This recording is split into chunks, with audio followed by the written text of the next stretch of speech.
looking at the second part of the rise of militarism in Japan, and we're going to be looking at the period from 1932 to 1937. So if you haven't looked at the previous tutorials, which talk about the collapse of the party cabinets in 1932, with the death of Inukai Tsuyoshi, you need to go back and watch that first before continuing on with this next tutorial. What you might also like to do prior to watching this is watch the tutorial on Japanese foreign policy from 1930 to 1933, which will give you an overview of the steps and the movement as well as the aims of some of these Japanese militarists in the period just before this as they lead into what can be called the Showa Restoration. And this is really going to come to the fore in 1936.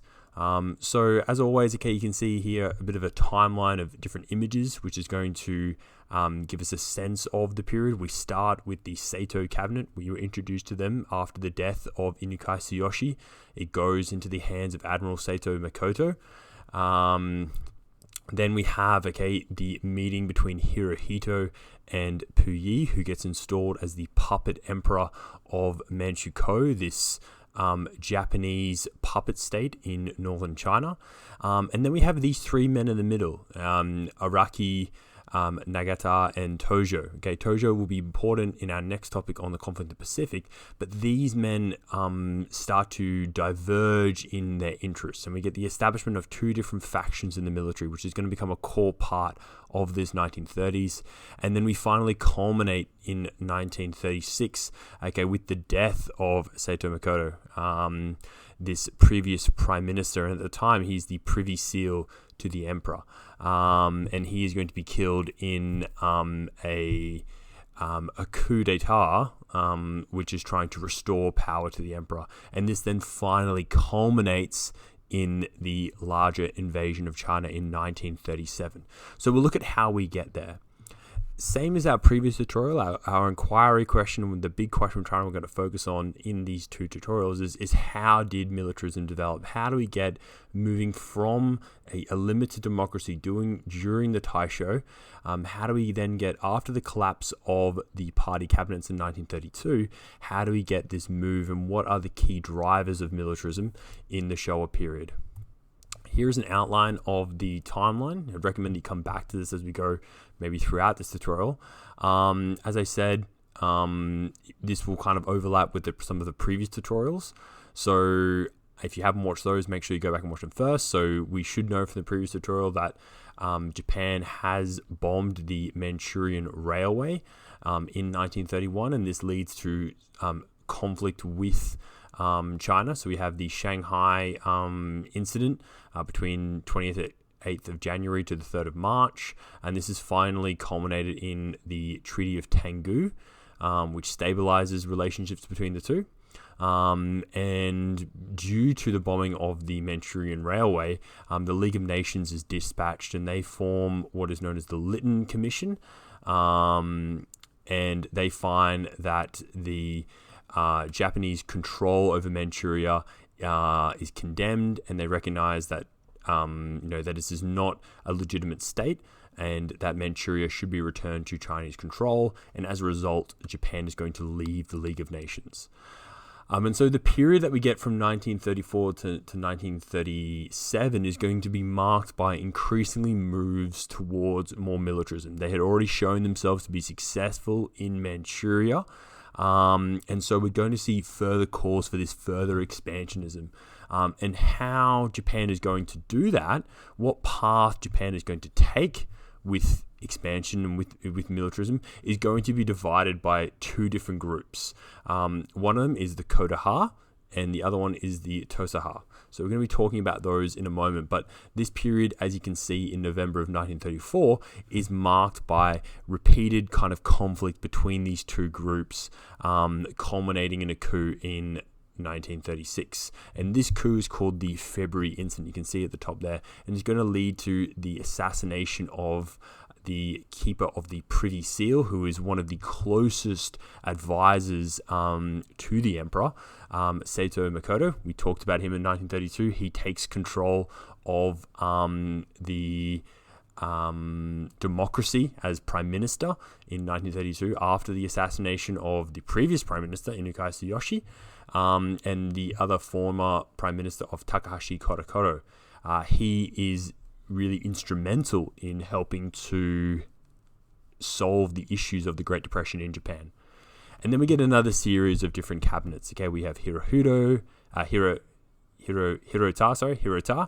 Hayashi, and finally Prince Kone. And each of these different cabinets is going to be marked by increasingly more and more military control. So more in the cabinet is going to be, controlled by members of the military. And this then culminates in July 7th, 1937, where we have the Marco Polo Bridge incident, and this leads to what is known as the Second Sino-Japanese War, and the large-scale invasion of China, which is going to continue all the way up until 1945. So let's just get a sense of the political landscape, and I've already spoken about this briefly. Okay, so in 1932, we have Admiral Saito. He takes control over the government. Okay, as it says there, he is an admiral, so he's a member of the Navy. He serves both in the First Sino-Japanese War and the Russo-Japanese War. He's previously been Minister for Navy, so there's one of these leading cabinet positions. And he was also Governor General of Korea, this protectorate that is formed in 1905 and then incorporated in part of the Japanese Empire in 1910. You can see that his cabinet is made up of the following. We have 5 party members. These are drawn from the Seiyukai and the Misato parties. We have 2 military members. Both of them control the army and the navy. And we have 7 bureaucrats. These are senior statesmen, leading officials, old kind of senior statesmen as a part of the Meiji kind of system of governance. Saito himself is actually going to take control of education in 1934. So these cabinet positions, guys, you need to understand that they change within the prime ministership themselves. And so sometimes we're going to see 2 or 3 different people controlling different portfolios as a part of that cabinet. So I've just tried to kind of summarize the key trends in these cabinets. He is actually overthrown due to allegations of corruption. Then we have Admiral Okoro, and you can see each of them, is a another kind of leading member of the army. So again, he's going to serve in the First Sino-Japanese War, the Russo-Japanese War. He's going to be Minister for Navy.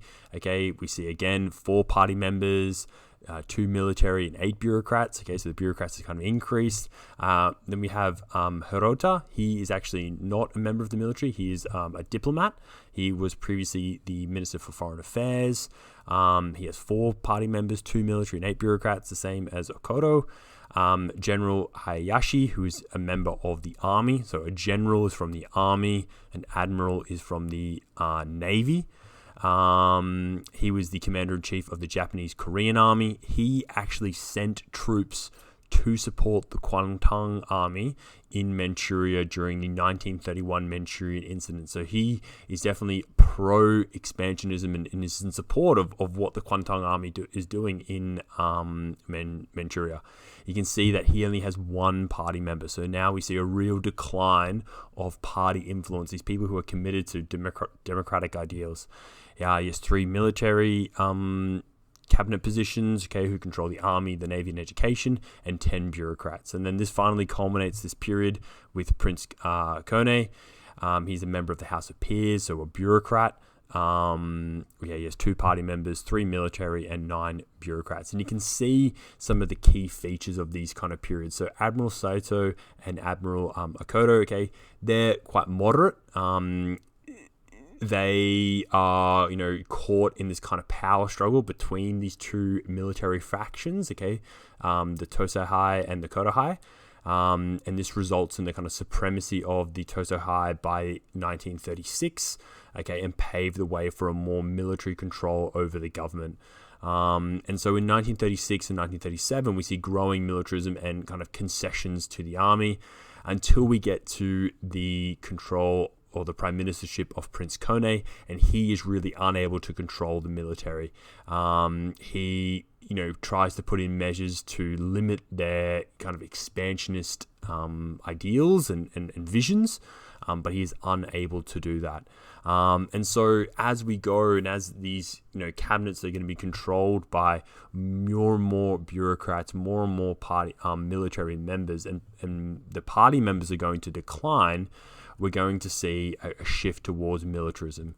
It is believed that these prime ministers and these cabinets are put together to try and, because they're strong men, they seem to be powerful leading officials in Japan, and they're seen to be the only ones that can help to try to control and limit the influence of the militarism. But even they are unable to kind of put checks and balances on this expansionism in Japan, and there's a real fervent drive towards further expansionism and further military action, particularly in China. So what are these two different factions that are formed? And this is something that you really must feel very confident on, when discussing this period. This is a key feature of this period. So the rising power of the military led to a party cabinet, controlled by bureaucrats, believe that they could control the hawks. Hawks are groups of people which are pro-militaristic. The two factions that are formed is the Kodohai, the imperial way, and the Tozohai. This is referred to as the control faction in English. So the Kodohai, they want to eliminate the influence of parties. The Zaibatsu, the status quo of senior statesmen and court figures. They are far more radical than the control faction, than the Tozohai. Both of these are right-wing parties. It's important to note that both of them are very supportive of further military action. How that is done is different. So the Kodohai is looking for a radical expansionism. The key figure in that is Seru Araki, who is the army minister from 1932 to 1934. They are primarily responsible for these acts of terrorism against politicians, businessmen, and even within the army itself. And they use the assassinations, and they use the trials that they are put on to kind of advertise their motives and ideals, and reinforce that what they are doing is for the good of the emperor and for the good of the nation. They believe that the USSR is the enemy, and they see that the future war with that Japan will be involved in will be one of total war, that they will need to try to expand into the USSR and take control of this. Araki is actually not supportive of purchasing the Eastern Manchurian Railway, because he believes that they're going to take it over anyway when they fight with the USSR. And he is somewhat against military modernization, because he believes in the spiritual training of the army, that the will of the Japanese and the will of the army is the thing that is most important, not necessarily how capable they are, how advanced their military tactics are, how advanced their weaponry are. He doesn't care about the strengthening air force of the USSR. He is all about the will of the people, the will of the soldiers will see us do victory and win this coming war. On the other side, this more moderate but still very much militarist faction is the Tozohai, or control faction. They're mobilizing society for an impending total war with the West. The control state through legal means, they believe, with cooperating with existing elites. And they very much reject the terrorist violence that the Kodohai is, drumming up during this period.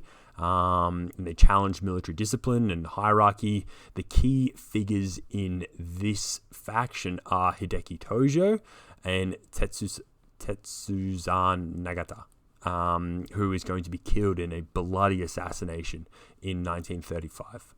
And so these two factions are kind of attempting to kind of be the leader of this new military doctrine that Japan's expansionism is going to be based on. Both of them are fighting for kind of control, whether that be political control or control over the army as the head of the army minister or navy minister. Each of them are trying to push for their faction being in power, and so that is going to be the real kind of key characteristic element of this period. In addition to that, we also have a period of economic modernization that comes about post Great Depression, and this is a huge economic growth, and it's really brought about by the abandoning of the gold standard, which is led by Takahashi Korekiyo.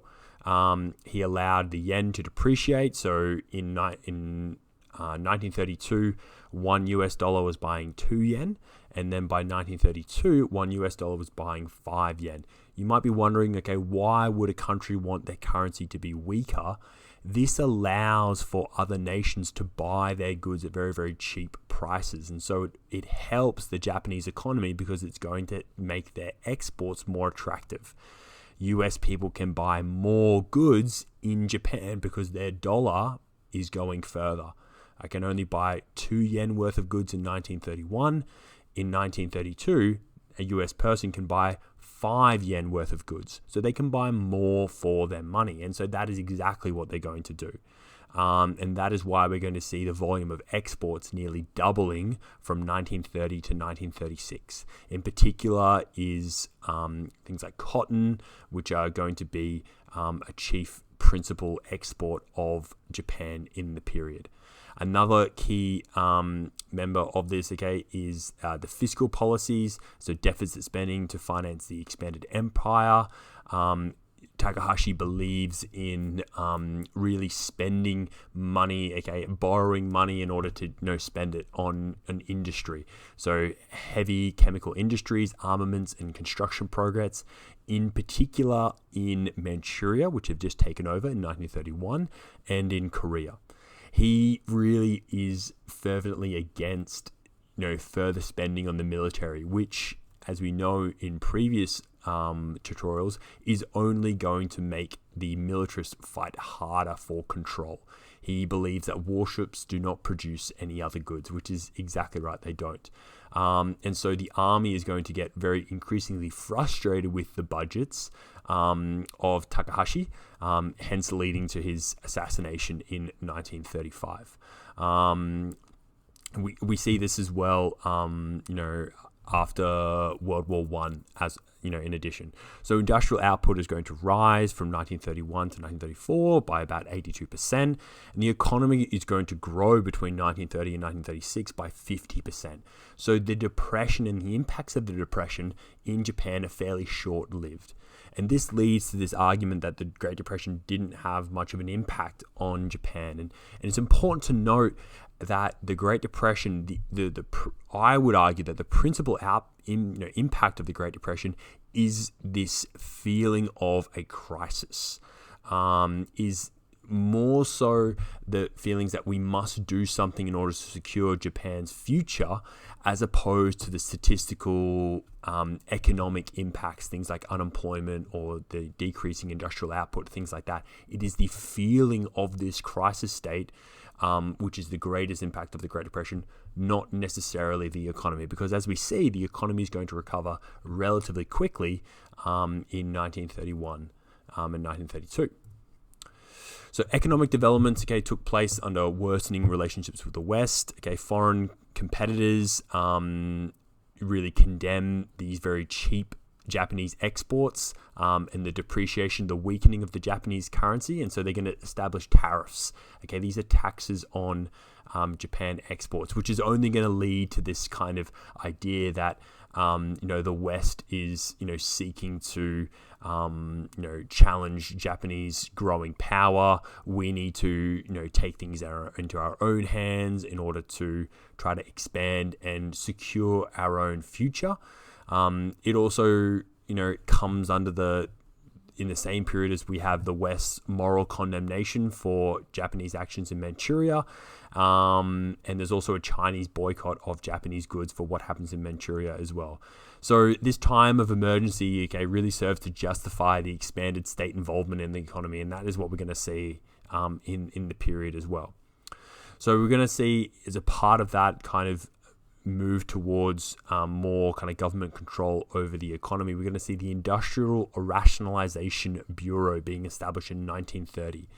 And so what they're trying to do is trying to reduce wasteful excesses of free competition by promoting trusts and cartels. They are particularly, focused on trying to control these zaibatsu and these, group of industrial conglomerates which are, highly capitalistic and seen to be taking advantage of the Japanese people. And so we get the creation of the Important Industries Control Law, which legalized the creation of industry-wide cartels that could fix members' output prices, market shares, conditions of entry, and this leads to the development of 26 cartels in coal, mining, electricity, shipping, and textiles. And so this is a chance for the government to try and exert some influence over the zaibatsu, to try and control them, and trying to stop them from, seeking profit. The largest corporations, however, did control these cartels. And so this then leads to the next measure, which is the nationalization of electricity in 1936 and is now controlled by the government. So there's this continued kind of concern about the zaibatsu and about their profit seeking and the fact that they're not in keeping with the kodohai of doing best for what is Japanese and Japanese interests. We do get the development of some new zaibatsu under the 5-year plans, which are implemented in 1935, 1937. And we get the creation of what's called a super agency. So bringing in 3 different kind of groups, bureaucrats, military, and zaibatsu, and forming the Cabinet Planning Bureau. So this is another example of this state kind of control over the economy. Whilst the zaibatsu continued to resist state control, those who worked with the government and with the military, were referred to as these new zaibatsu. You may have heard of Nissan before. They are one of these zaibatsu, and they really center on, growth in Manchuria. They work very closely with the military to expand economic development in Manchuria. And these new zaibatsu, of which Nissan is a part of, is going to center on chemical and heavy industry, and they benefit from the growing military demand. So there's definitely still, hostility towards the zaibatsu in this period. However, what we see is steps to try and control the zaibatsu, and zaibatsu working with the military in order to help to achieve their objectives. And so, not no more, but their identification as the enemy of the state is going to become less and less. As a part of this, just as anything, we're also going to see kind of rising social tensions because of this economic kind of modernization. So by 1932, government estimates that total farm debt is about 1/3 of GDP. So this is a part of the repercussions of the Great Depression and of the huge kind of deflation that we have in the economy as a part of the Great Depression. So the government is going to respond by spending a huge amount of money on rural public works in order to increase employment, and we also have debt relief for farmers to provide them emergency credit and also refinance their loans. And so these measures, to try and support villagers and farmers, are supported by agrarian kind of nationalism.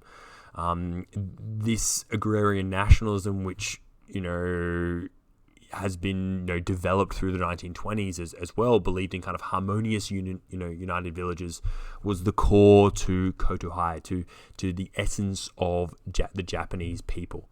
And so there's a real kind of push towards, supporting these villages. It led to the establishment of the Campaign for Economic Revitalization in 1932, which focused on the need to revive the spirit of cooperation in rural Japan and condemned the Western individualism in urban centers. So we still get this kind of divide between the urban and the rural in the 1930s. And this is going to be a real core part of people's responses to militarism and the agrarian kind of rural farmers who make up the majority of the army. They are going to be very much in support of a push towards more expansionism, greater militarism, because the army is seen to be taking care of the people, to be securing Kotohai and the future of a prosperous Japan. As a part of this, we see the kind of combination of traditional kind of rhetoric of this rural solidarity, and strengthening, as well as modernizing strategies. And so the agricultural sector in Japan is revitalized. The Zaibatsu, still ruled. The leader of villages had autonomy, and unions, which they were first believed to be a source of stability during the crisis, were targeted. Just don't mind my spelling error there. And so in late 1936, the army, fearing a kind of anti-fascist kind of front, forces 8,000 arsenal workers to withdraw from the Japanese Federation of Labor, this kind of union of government employees. And so we're seeing the army kind of take steps here to quash any potential threat from within the people and from within these unions, any sort of leftist style thinking. And so what the military is going to do is to expand production whilst instituting discussion councils, which are composed both of workers and managers. So we see a very, very similar kind of thing, if you remember, in Nazi Germany in 1934 with the Nazi law for organization of national labor.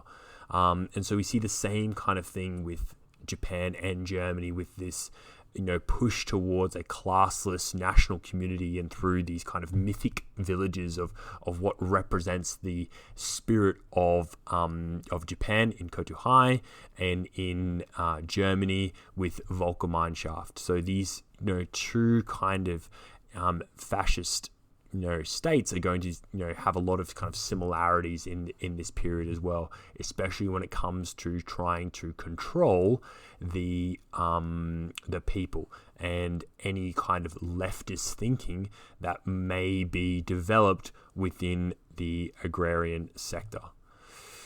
So I've already mentioned a little bit about the responses to militarism.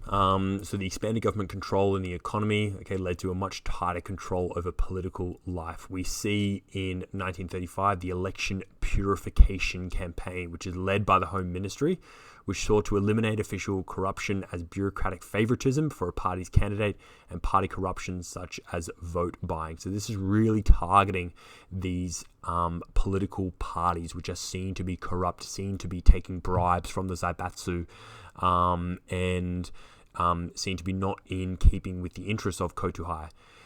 It also expanded the police monitoring of elections, and by 1937 their power had expanded to directly ensuring all party candidates supported the state objectives. And these state objectives are very much underpinned by Kotohai. So we see very much a real limitations on democracy and limitations on elections. And you can see the Home Minister here saying, under constitutional government, the people bear an important responsibility to assist imperial rule with the vote they cast. And so we see a push in this period to try and strengthen the position of the emperor, and he is this kind of figurehead which they continue to try and sponsor and support him to kind of take more kind of control over the nation. The police take a much more active role in interrupting election speeches to prevent opposition to military or bureaucracy, silencing any criticism of fascism or any gap between the military and the people. So the police are going to take a real active role in kind of silencing any opposition in the period as well. So despite this, political parties throughout the 1930s continued to win kind of no less than 90% of the votes and seats. Voting rates did fall sharply in the mid-1930s, with only 60% of eligible voters going to the polls in urban districts. Despite their kind of lack of political voice, despite the fact that they couldn't decide the cabinet, no real changes are made. We don't see a Seiyukai or a Masato prime minister because that is still decided by the Genro. There are no real calls for a party-controlled kind of constitutional government like we see in the 1910s or 1920s, or any protests when non-party government rules, despite the kind of majority won in the elections. Political parties supported expansionism, seeking to kind of moderate the demands of these militarists, with the nationalization of industry particularly acting as a mediator between the bureaucrats and the military. So the people are kind of, they don't have much of a voice. They can't exercise any political voice in this period to try and stop the growing growth of the militarism within the political sphere of Japan. We do see the creation of a unified proletariat political party, which is called the Social Masses Party in 1932. It's built on support for the belief that is a kind of a spokesperson for the lower classes. By 1937, they had amassed the support where they kind of held a decisive block in the Diet, in which they could kind of decide on who was going to have power. But they declined to really exercise this and instead kind of supports military rule. And their decision is based on a kind of shared distrust for capitalism, selfish, interest seeking of the established parties. And they, prompted a prosperous populace to perfect national defense. So we see even the more left-wing kind of parties, which are, built on supporting the lower classes, we see them exercising their political voice to support militarism. So you can see during this period, we see very much an overall and an overwhelming call in Japan for military style rule.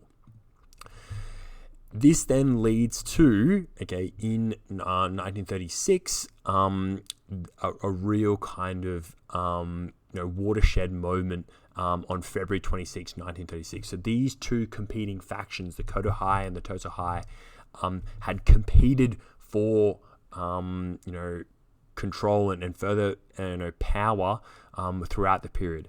And this leads to, in 1936, the Imperial Way faction mobilizing 1,500 army troops to take over central Tokyo.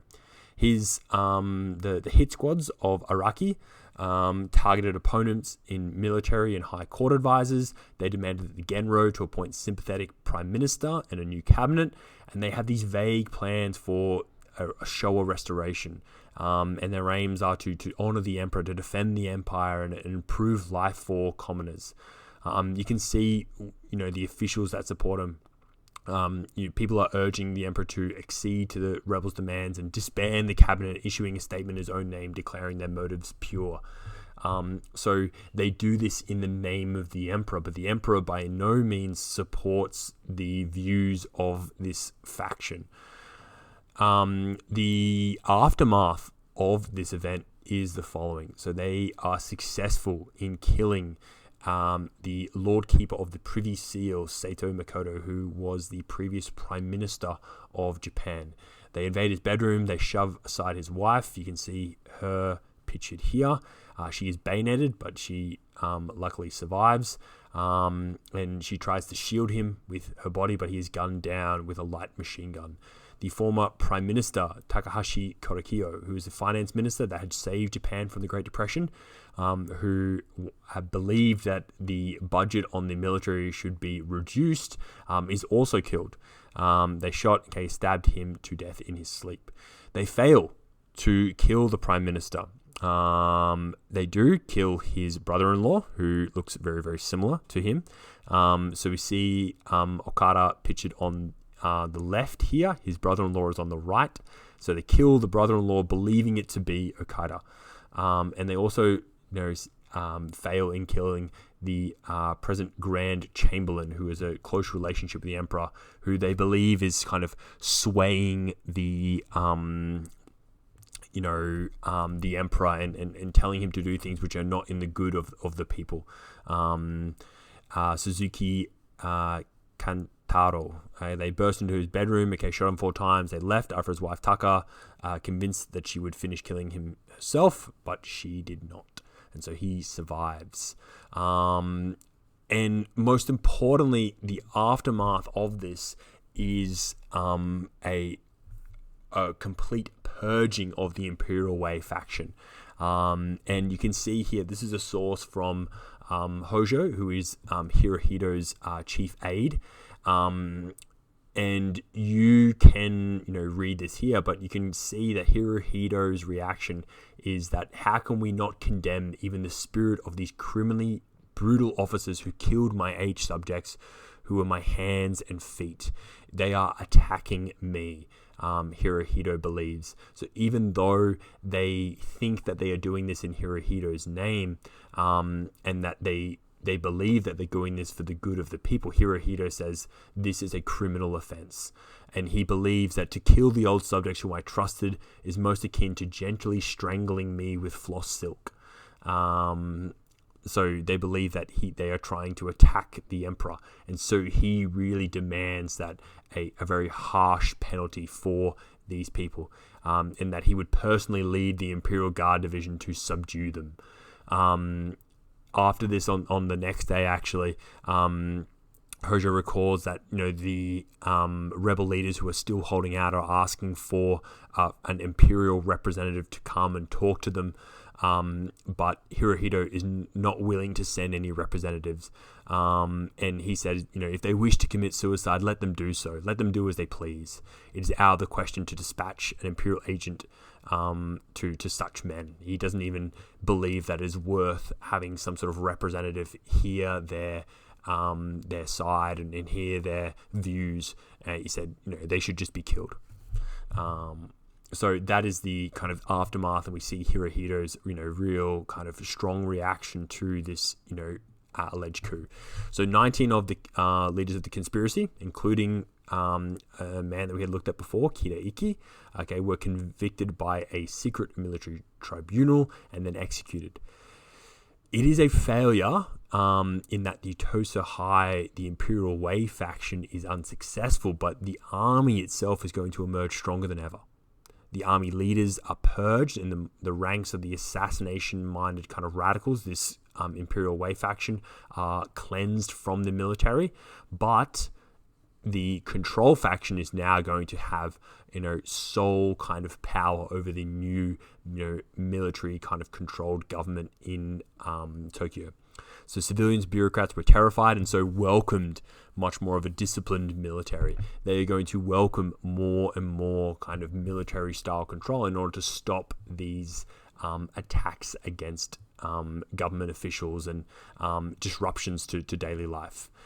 And so what we see, even though, as I mentioned before, the overwhelming kind of majority of people are going to support, expanded kind of military control and really support, continued expansionism as a way to kind of secure Japan's dominance in the area, there are some groups of people who try to warn about the impending doom that is going to befall Japan if they continue to pursue this course of increasing militarism. And the government and the military are really trying to, silence any kind of leftist or anti-imperial rhetoric. You can see here some of the examples that we see. So writers of proletariat fiction are murdered. Minobe, who's a very important one, the second point there, is a legal scholar who developed what is known as organ theory. So he writes on the Meiji Constitution, and he believes that the emperor was an organ within the state structure, rather than a sacred source of legitimacy which stood above the Meiji Constitution. He believes that the emperor is just one part of the kind of control and the political kind of structure of Japan, rather than one that was sacred and stood above everything else. He is censored. He's accused of slandering the emperor. His works are banned. He's harassed into resigning from the House of Peers. Any people who are, have these liberal views are forced to resign. You can see there a professor who's forced to resign from Kyoto University. A student of British liberal philosophy was indicted in 1938 for violating publication laws and importing dangerous Western ideas in 1938. So this is the kind of, steps that the military is going to take to, silence any small part of opposition to further military. New religions are also going to suffer under this kind of persecution. You can see there, Omoto, Teri, and the Jehovah's Witnesses are all going to be charged with various crimes and disbanded in those dates. And so what we're going to see in 1937 is a real kind of, indoctrination of Japanese people. We're going to see the publication of the Kotohai no Hongi, the cardinal principles of the national polity. And this is going to be the fundamental ideological doctrine which is going to shape Japan into the 1940s and into the conflict of the Pacific throughout 1945. They believe that, we are going to accept the emperor, okay, and his will is going to guide us into the future. They blamed that Japan's social and ideological crisis on Western beliefs of individualism and communism. And so what Gordon says is the shadows of kind of censorship and this rigid kind of orthodoxy overspread political life. The so-called traditional Japanese virtues were celebrated to an extreme degree. So Kotohai becomes a form of a radical kind of extremism, which is going to start to engulf the whole nation. And we're going to talk about the Kotohai no Hongi more in class, and we'll look at that in more detail. Despite this, the social life of Japan during the 1930s, even though we get a push towards more traditional Kotohai principles and traditionalism of the 1930s, we're not going to see a return to kind of a traditional society in a broad sense. So transportation is going to continue to develop. We see the first subway in Tokyo and Osaka. Buses and taxis, took over the cities. We're going to see first, private vehicles who are going to compete with, bicycles, streetcars, and pedestrians. Radio, 26 of urban households initially have a radio at the start of the period. By the end of the period, 45% of all households, not just urban but also rural, have a radio. We're going to see a popularity of jazz, Western, classical music, jazz, Japanese pop, and also military marches. So the radio is going to be a key to kind of, indicator of this kind of push towards traditional kind of Japanese values, but it's done through a modern medium like radio. Telecommunications, the subscribers for a telephone service is going to double, so the nation is going to be far more interconnected than what it was before. We see women. There's a founding of a group for women of national defense. So these are, women who believe that they are strengthening the, Japanese kind of national defense. But we're also going to see hair salons, offering perms, which are going to spread. There's going to be 850 salons in Tokyo, which are going to offer, this new kind of hairstyle. And we also see sports teams visiting. Major League Baseball, American baseball teams are going to visit and play exhibitions in Japan as well. So what I want to understand is that even though we get this shift back towards traditionalism and Kotohai and the strengthening of these principles in the Kotohai no Hongi, we are not going to see a return to traditional society. And for the vast majority of Japanese people, they are going to support a strengthening military and a strengthening kind of government. And so just to come back to this first, inquiry question that we looked at over these previous tutorials, what you need to think about is what were the kind of economic developments of the period? Things like the Great Depression, which helped to push Japan towards a more militarist style government. How did the military itself, even in its independence, exercising its independence in the Kwantung Army in Manchuria, or the factions that developed between the Control faction and the Tokugai, how did they lead to growing militarism? How do we see amongst the people attempts to silence opposition by the military, and even ways in which the military is trying to extend kind of control over the people with the establishment of the Kokuhai no Hongi to try and indoctrinate people to this kind of militarist style of thinking. And also importantly, how did the military expand its control over the political sphere of Japan? And in doing so, really make the Japanese cabinet pretty much redundant, as they couldn't stop the growing militarism of the period. What we're going to look at in the next tutorial is foreign policy during this same period of time, looking particularly at what happens in Manchuria and Manchukuo, and then we're going to culminate with Japanese foreign policy leading up to the Second Sino-Japanese War.